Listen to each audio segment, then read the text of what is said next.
자, 안녕하십니까. AP투자연구소 이세훈 전략팀장입니다. 오늘 함께 살펴볼 종목은 수산중공업이 되겠고요. 코드 번호는 이제 017550이 되겠습니다. 현재 시각은 2021년 3월 19일 금요일 3시 28분을 지나가고 있는 시점이 되겠고, 현재 수산중공업은 2.3%의 소폭의 상승 흐름으로 동시호가에 들어가 있는 모습인데요. 저희 채널에서 이 종목에 대한 기본적 기술적 흐름에 대해서 설명드리고 있습니다. 구독과 좋아요 눌러 놓으시면 이 종목에 대한 리뷰 영상 받아보실 수 있으시고요. 항상 참고 영상으로 바라봐 주시면 감사하겠습니다. 수산중공업은 원래 건설 중장비하고 특수 차량의 제조 판매 산업을 하고 있고요.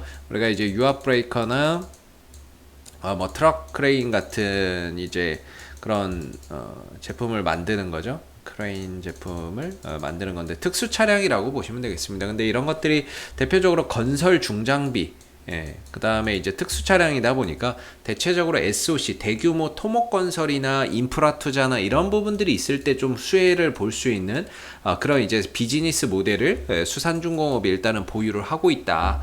이렇게 보시면 되는데, 다만 지난 10월 달부터 이 종목이 상한가를 포함한 급등 흐름들이 이어진 이유는 사실 이 종목에 뭔가 비즈니스 모델이 바탕이 돼서 주가가 올라온 것이 아니라 하나의 좀 정치 테마주로서 주가의 이제 흐름들이 만들어지면서 바닥이 한 1,500원대부터 이제 형성되어 있었는데 한 5,500원 정도까지 3배 이상 좀 올라오는 그런 이제 모습들을 지난 10월, 11월, 12월, 1월, 2월까지 좀 만들어내는 모습이었습니다. 이 종목이 이제 정치 테마주 중에서는 정세균 그 국무총리 현재 관련주로 좀 엮여 있다라고 보시면 될 것 같고요. 그 이유는 이 수산중공업의 대표이사인 정석현 대표이사가 앞에 정시 출신입니다. 그러다 보니까 이제 정세균 국무총리와 종친 관계에 있다라고 해서 이 종목이 어떻게 보면 정세균 관련주의 대장주다라고 보시면 됩니다. 대장주라고 보시면 되고요. 뭐 정세균 국무총리 관련해서 정치 테마주들이 몇 개 더 있는데요. 그 중에서도 가장 시세가 강하면서 그 흐름들을 주도하는 대장주다라고 보시면 될 것 같습니다. 좀 말이 안 될 수는 있는데요. 뭐 말이 안 되죠. 말이 안 되고 기업적인 부분들, 사업적인 부분들과 전혀 상관없는 내용으로 가는 거기 때문에 이런 이제 추후에 나중에 정치적인 이런 이슈, 모멘텀이 끝나면 주가나 이런 부분들이 다시 원점으로 돌아오는 게 이런 종목의 좀 특징이다.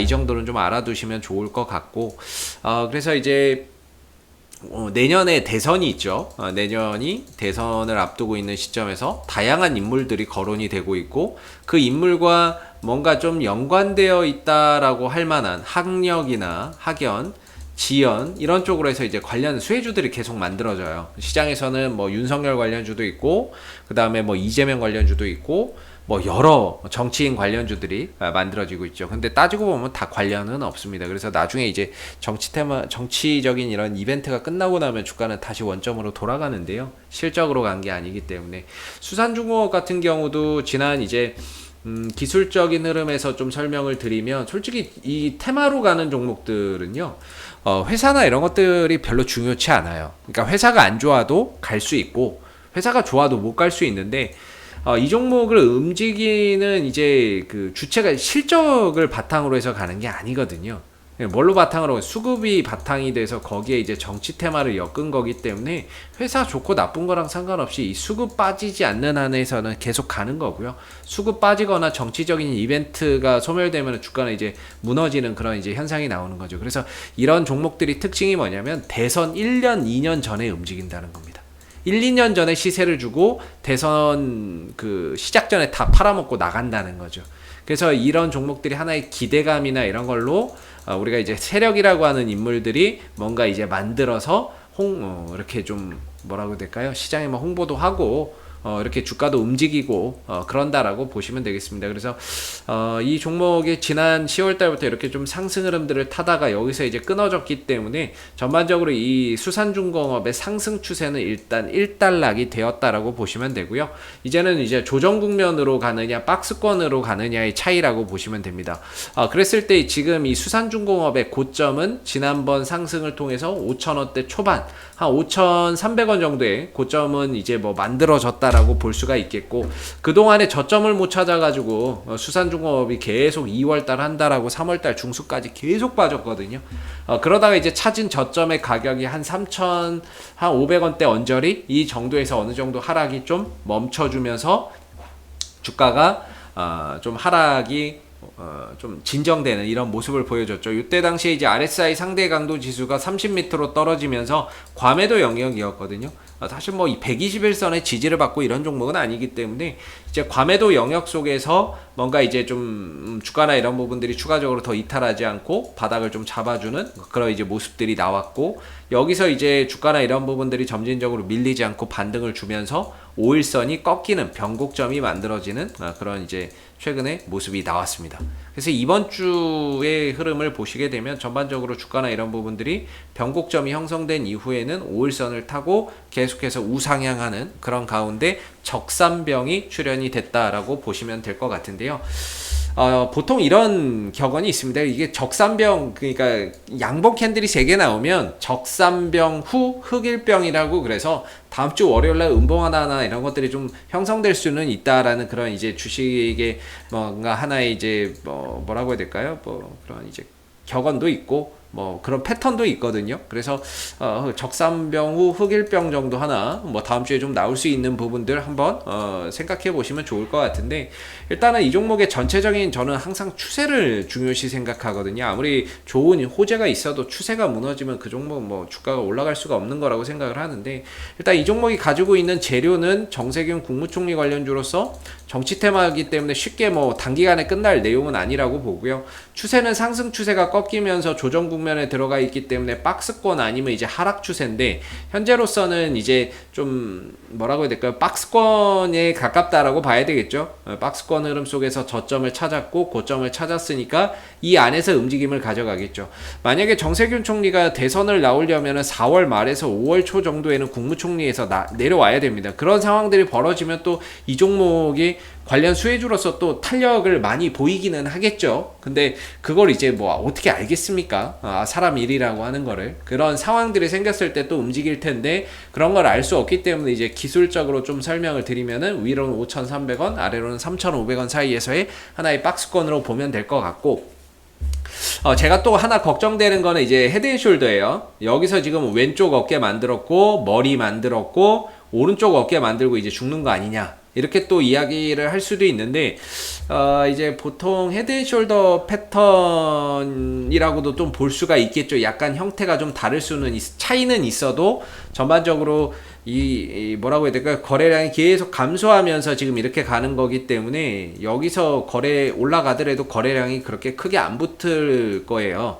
그렇게 되면 이제 헤드앤숄더가 맞긴 한데, 지금부터 뭐 벌써 그렇게 걱정할 필요는 없다라고 생각이 드는 게요. 일단 3,500원 안 깨지면은 바닥은 잡았다. 3,500원에서 그렇게 생각해서 보시면 좋을 것 같고, 지난 2월 달부터 3월 초까지 떨어진 이 부분에 대해서 최소한 되돌림 반등은 분명히 어느 정도 좀 있을 거라고 보고 있고, 저는 그 반등이 1차적으로 4,000원 초반 정도까지는 가능할 거라고 보고 있어요. 그 이유는 아까 전에 제가 추세선, 상승 추세선을 좀 그어드렸는데, 이 추세선을 딱 보시면은 이 한 4,000원대 초반 정도에 이렇게 좀 저항대가 이전에 이렇게 지지받고 지지받아야 되는데 이게 무너졌으니까 올라갈 때는 저항이 되거든요. 이게 한 시간이 지나면 지날수록 이게 자꾸 올라가서 이제 가격이 변화가 되는데, 4,000원대 그냥 한 초반 정도까지는 1차적으로 저는 반등이나 이런 것들이 충분히 가능하다라고 보고 있고요. 여기서 뭔가 호재가 터지거나 뉴스가 터지거나 거래량이 붙어서 간다면은 이제 5,300원 정도가 2차 저항대라고 보고 있습니다. 근데 이제 아까도 말씀드렸지만 이게 헤드앤숄더 패턴이면 가면 갈수록 거래량이 줄어드는 구조이기 때문에 솔직히 5,300원 정도까지 가지 못하는 상황들이 벌어질 수가 있거든요. 그래서 1차적인 저항대에서 비중을 좀 줄여가면서 뭔가 이후의 상황을 보면서 대응 전략을 가져가시는 게 좋고요. 거래량이나 이런 것들이 좀 터지는지를 보시면서, 물론 이제 뭐 수산중공업이나 이런 종목을 장기적으로 보시는 분들도 계시겠지만 정치 테마주들이 지금 이 가격까지 올라온 상황에서 장기적으로 보는 게 게 그렇게 올바른 선택이라고 볼 수는 없을 겁니다. 그때그때 상황에 맞는 좀 기술적인 매매와 대응이 좀 돼야 된다라고 보고, 언제 어떻게 또 정치가 요동칠지 모르는 거니까 그런 부분에 따라서 주가도 민감하게 반응할 거거든요. 그런 부분들 때문에 이런 것들은 뭐 투자의 관점으로 좀 보기보다는 기술적인 흐름 속에서 조금 더 그때그때 풀어나가는 그런 전략이 맞지 않을까라고 좀 생각이 드는 부분입니다. 그래서 지금 이제 반등 흐름들을 좀 타고 있기 때문에 다음 주에 뭐 하루 이틀 정도 좀 쉬어간다 하더라도 다음 주에 추가적인 반등 흐름 속에서 4,000원대 초반까지 좀 올라오는 그런 그림이 나온다면 좀 비중 조절이나 이런 것들이 어떨까, 이런 제 개인적인 좀 생각을 좀 말씀을 드려보겠고요. 앞으로도 수산중공업을 이슈가 생길 때마다 계속해서 리뷰 영상 남겨드리고 있으니까는요, 구독과 좋아요 한번 눌러주시고 오늘 영상은 여기서 마무리하도록 하겠습니다. 감사합니다. 그리고 무료 추천 종목을 매일매일 드리고 있습니다. 네이버에서 AP투자연구소를 검색하시게 되면 웹사이트 상단에 AP투자연구소 홈페이지 링크가 나옵니다. 클릭하시면 AP투자연구소 홈페이지로 접속하실 수가 있는데요. 가운데 무료 추천 종목 카테고리에 2021년 무료 추천 종목을 클릭하시게 되면 소장님께서 매일매일 국내외 시황에 대한 실시간 브리핑과 함께 무료 추천 종목을 제공해 드리고 있습니다. 하나 눌러서 들어가 보게 되면 아침 댓글 리딩은 7시 40분부터 시작이 되었고요. 무료 추천 종목을 보시기 전에 읽어보세요도 꼭 읽어보시기 바라겠습니다. 그리고 간밤에 있었던 미 증시에 대한 상승 또는 하락에 대한 이유, 여기에서 이제 간략하게 댓글로서 시황에 대한 설명들도 해드리고 있는 부분이고요. 그리고 9시가 되게 되면 무료 추천 종목이 나옵니다. 무료 추천 종목의 종목명, 그 다음에 매수가, 1차 목표가, 손절가가 함께 실시가 되고요. 보통 2종목에서 많으면 3종목 정도 매일매일 무료로 추천이 나가고 있습니다. 주가가 상승하게 되면 그 상승한 부분에 대해서 댓글로서 리딩을 계속해서 해드리고 있고요. 반대로 또 하락하게 되면 그 하락한 부분에 대해서도 장중에 댓글로서 리딩을 해드리고 있기 때문에 무료 추천 종목이 필요하신 분들은 홈페이지에 오셔서 많은 도움 받아가시면 좋겠습니다. 감사합니다.